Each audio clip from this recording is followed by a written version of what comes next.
In the quiet peace of dawn, we pause and remember this place as it was 100 years ago. Green fields and trees have returned to take the place of mud and trenches and all the wreckage of war.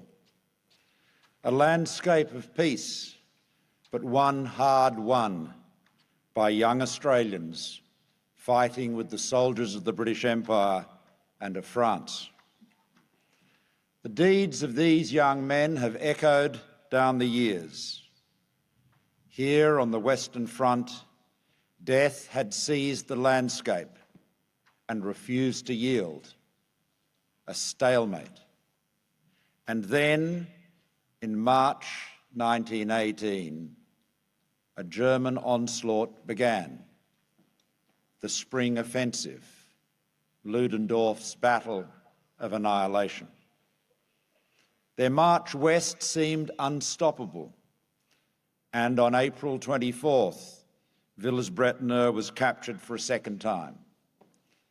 The small village had to be rescued, a vital point, the key to Amiens. It could not be allowed to be held by the enemy. The Australians were called upon just 3 years on from the landing on Gallipoli. It was said they had no chance, but they were confident, and it was ANZAC Day the next day. At 10:10, the 13th Brigade advanced in classic Australian style. "Boys, you know what you have to do. Get on with it," was the laconic pep talk from one officer. The whistle of bullets, said one captain, became a swish and a patter, and the boys fell all around me, generally without a sound. It was far unlike any experience before, but still they pushed on. And shortly before midnight, with a ferocious roar, the 15th Brigade joined the assault. As dawn broke, at this moment, a century ago, victory appeared certain. April the 25th, 1918, ANZAC Day. It was, to both friend and foe, one of the greatest feats of the war. The cost was great. 3,900 Australian men were ordered to fight. There were about 2,500 casualties. But Villers-Bretonneux was saved.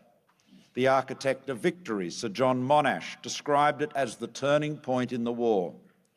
The Australians had come from the other side of the world to defend the freedom of France. And we meet here 100 years later on land long healed to remember them. And we join Australians everywhere in remembering all the men and women who've served our nation and who are serving it today. We honour their bravery, their sacrifice, their loyalty. We show they are not forgotten.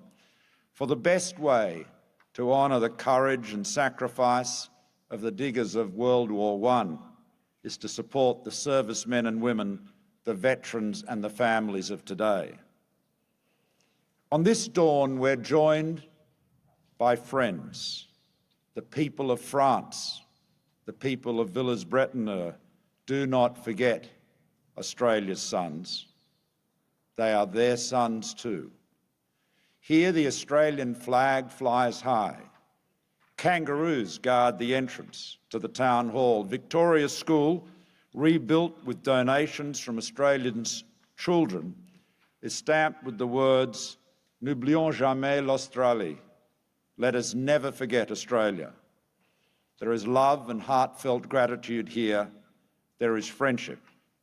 We are mates, brothers in arms, just as the Australian digger and the French poilu were mates a century ago, just as they are in freedom's cause today. Let us remember the value of friendship on this day and in this year. 100 years since the First World War and its terrible destruction ended. Let us vow to learn the lessons of that destruction, to open our arms and our hearts to our neighbours, and let us commit to forging a stronger, safer world together. We honour the sacrifice of the ANZACs, and we honour the values for which they fought: freedom, democracy, and the rule of law, our Australian way of life. In every age, freedoms hard won and hard held, lest we forget.